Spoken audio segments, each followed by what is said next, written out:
Hola, definitivamente la serie El Pingüino nos ha traído dos villanos dignos de análisis. Esta vez me voy a dedicar a Sofía Giganti, más conocida como Sofía Falcone, y ver un poco cómo fue su tránsito a la villanía, muy marcado por una práctica que, si bien está en desuso, no ha sido del todo eliminada, de emplear el estigma de la salud mental y tratamientos psiquiátricos como formas de controlar y someter a las mujeres.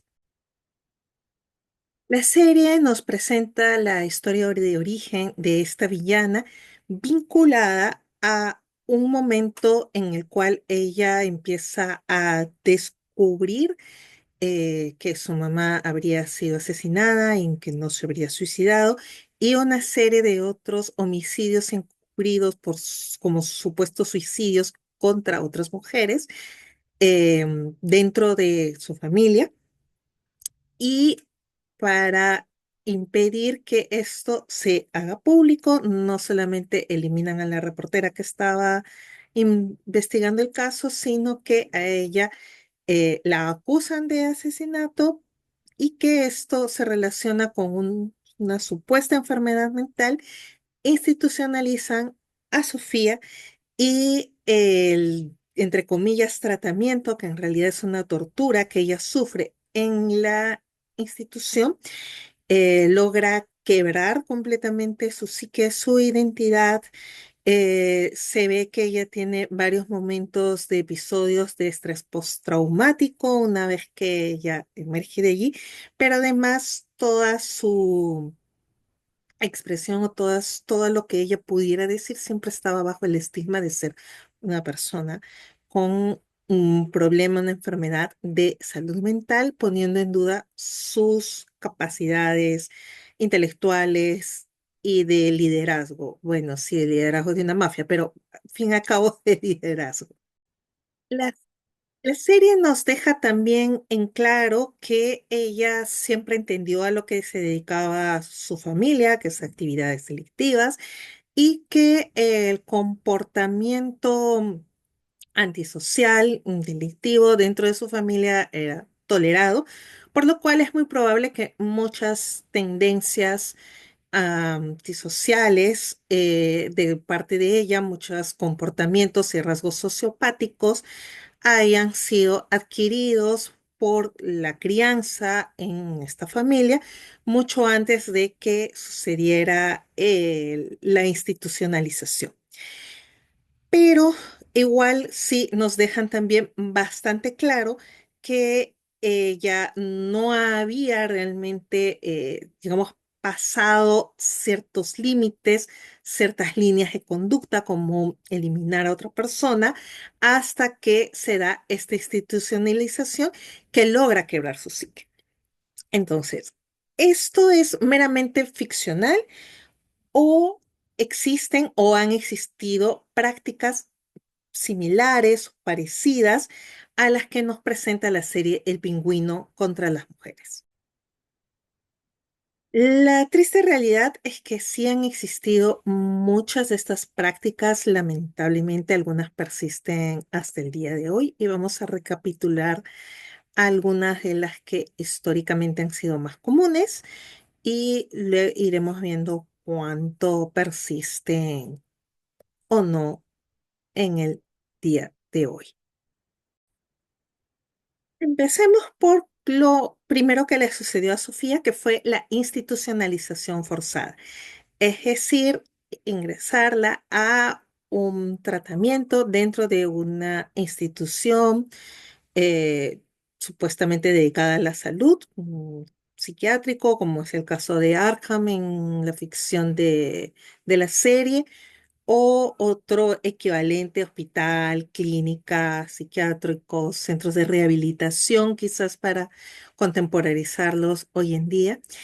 Y esta institucionalización forzada fue empleada principalmente a fines del siglo XIX e inicios del siglo XX para someter o controlar a mujeres que tenían comportamientos independientes, como negarse al al matrimonio, entre comillas, desafiar a los esposos o buscar divorcios o cualquier otra forma de ejercicio libre de su sexualidad, pero también si se involucraban en movimientos sociales y políticos o buscaban alguna posición de poder. Esto también nos lo muestra un poco la segunda parte de Alicia, Alicia a través del espejo de Tim Burton. Creo que es una de las cosas rescatables de esa adaptación, ¿no? Que nos muestran que cuando Alicia está buscando hacerse cargo de la herencia del padre, del trabajo, es institucionalizada, ¿no? Entonces, esa es una primera práctica, pero para institucionalizar se necesita un diagnóstico. Los principales diagnósticos que fueron utilizados, primero fue la histeria y en segundo lugar la neurastenia. Voy a hablar primero rápidamente de esta segunda para luego ahondar en la histeria. La neurastenia en realidad nunca tuvo como que un perfil o una descripción muy clara de la sintomatología, pero digamos se mencionaba que eran las mujeres que mostraban agotamiento o que no cumplían sus roles de género tradicionales como maternar, cuidar de la casa, etcétera, ¿no? Y que se atribuía a la debilidad natural que se creía entonces que teníamos las mujeres, ¿no? Y entonces, digamos, era más probable que la persona, una mujer, pudiera estar pasando por una situación de estrés, ansiedad, depresión o depresión postparto, por ejemplo, o alguna otra problemática de salud mental, o ni siquiera alguna problemática de salud mental, sino simplemente carácter o gustos, preferencias y disgustos y esas neurastenia.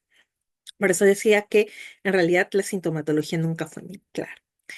La histeria es una categoría que lamentablemente se sigue utilizando al día de hoy, aunque también tenía una amplia gama de comportamientos considerados inapropiados o problemáticos para describir su sintomatología, que podrían ir desde una supuesta rebeldía a las normas sociales, una expresión o ejercicio de la sexualidad diferente a la esperada por la sociedad, hasta diversos problemas de ansiedad o incluso estrés postraumático por haber sido víctima de, completen la palabra, sexual.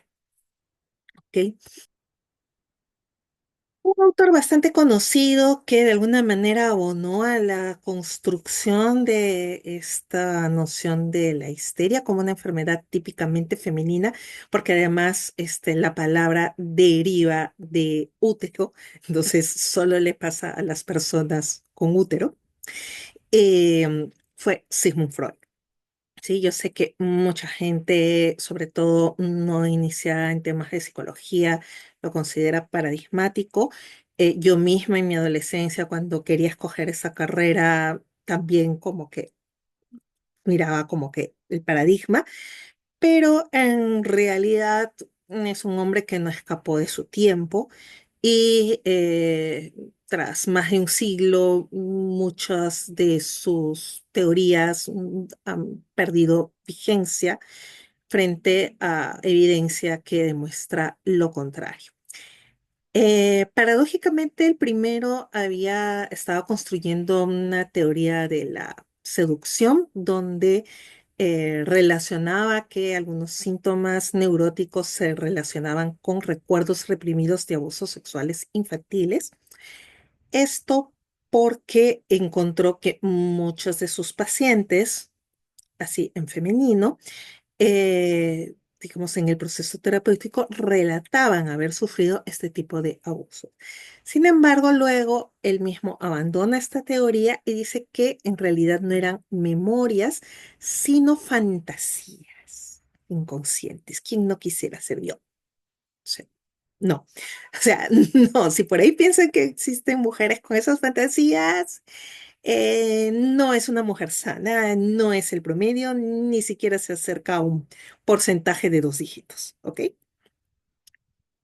Pero esta idea de que sí es una fantasía recurrente nos la trajo Freud, ¿no?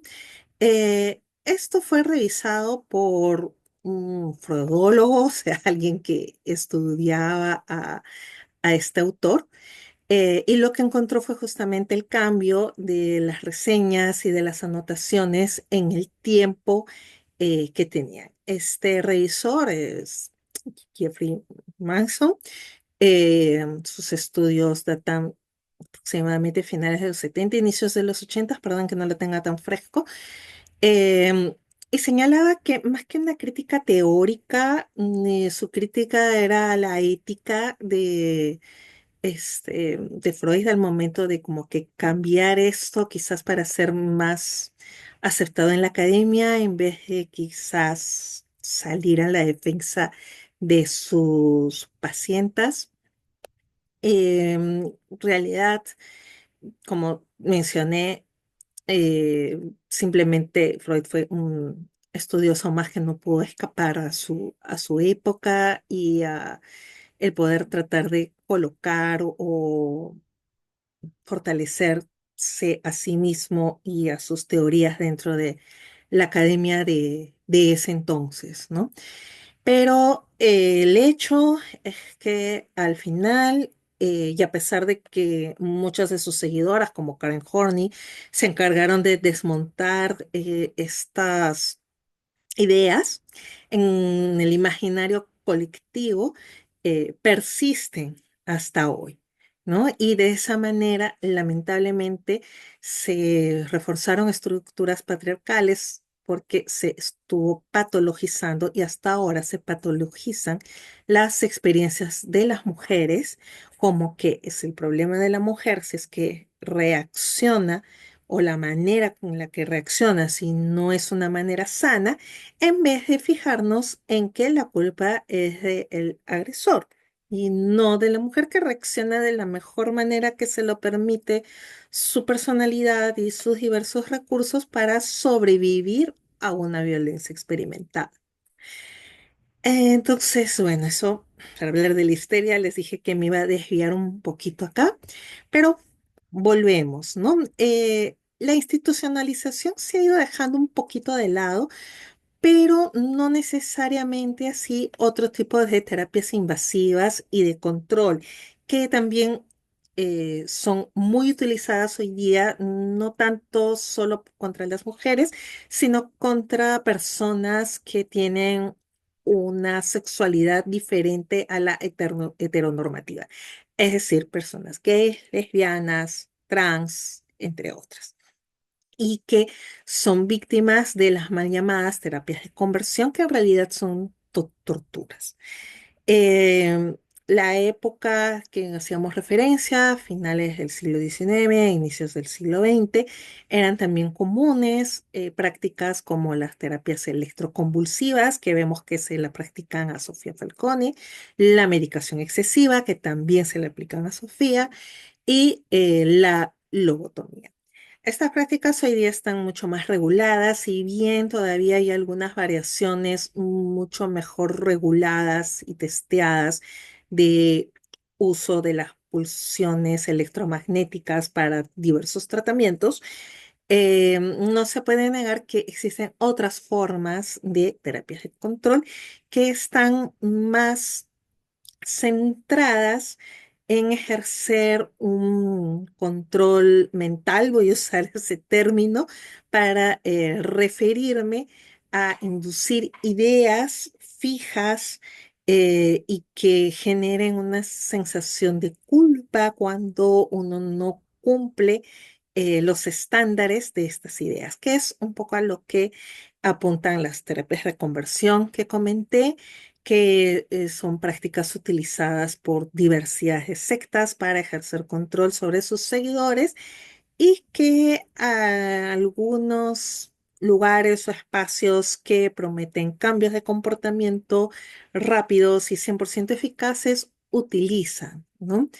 Lo más triste es que muchas veces el acceso a este tipo de torturas, en realidad, porque no son terapias, lo hace la persona y o la familia de la persona sin saber que realmente va a terminar siendo torturada, ¿no?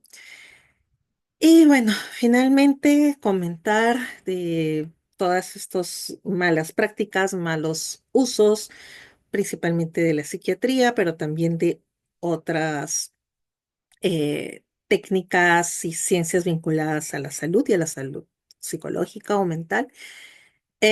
Hubo también una utilización muy fuerte para la opresión sexual y de los derechos reproductivos de las mujeres, ¿no? Por un lado, se patologizó totalmente toda la sexualidad femenina, como ya hemos comentado.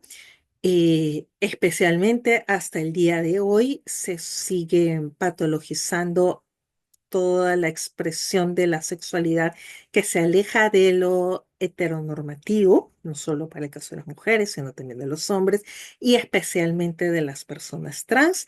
Hace no mucho en Perú, el Estado, no iba a decir el Ministerio de Salud, pero en realidad fue la Presidencia del Estado, sacó una norma donde prácticamente decía que las personas trans estaban padeciendo una enfermedad mental y que debían acceder a un seguro para tratar esa enfermedad mental. Felizmente eso se revirtió hasta cierto punto con varias marchas, ¿no? Digamos que dio un paso atrás el Ministerio de Salud, pero en realidad el Estado en general no derogó esa norma, ¿no? Entonces quedó ahí como que en medio.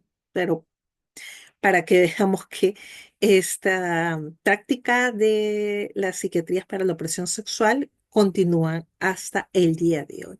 Y también se utilizó para políticas de esterilización forzada en mujeres consideradas mentalmente inestables a inicio del siglo XX.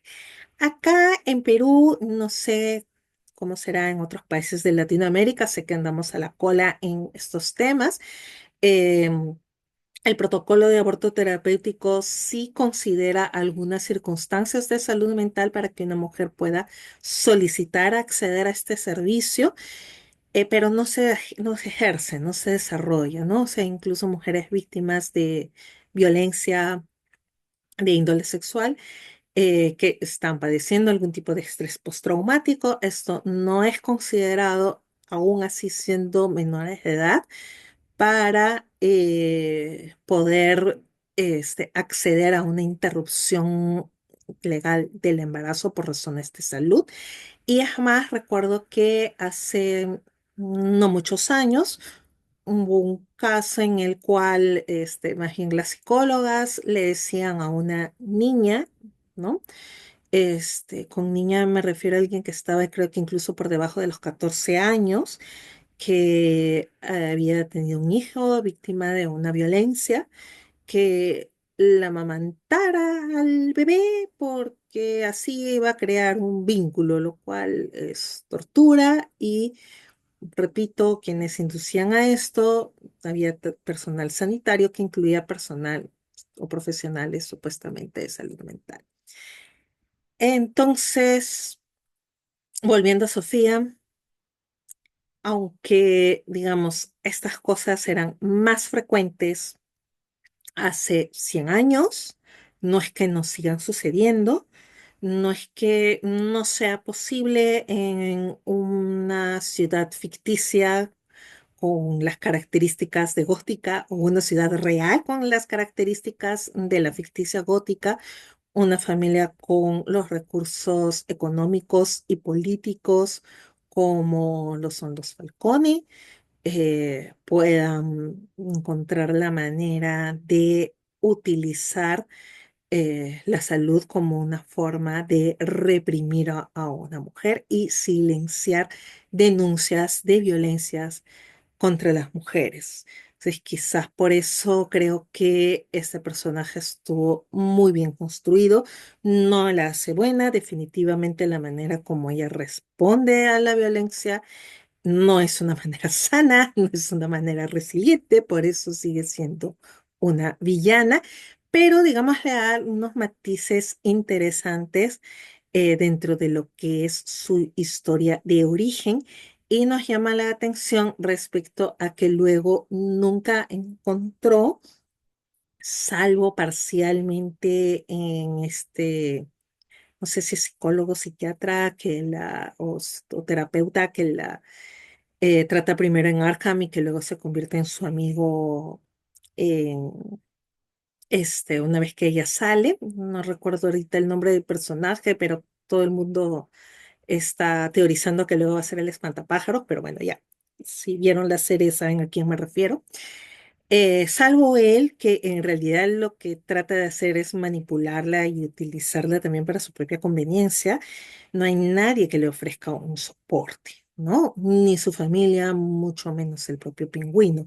Entonces, claro, es lógico que habiendo ella tenido modelos de comportamiento delictivo y sociopático dentro de su familia durante su infancia y adolescencia, sea a ese modelo de comportamiento al que ella recurra como una manera de gestionar su sobrevivencia a la violencia de la institucionalización que sufrió. Repito, eso no la hace menos villana, solo la hace un personaje más complejo e interesante para este tipo de análisis que espero que te haya gustado.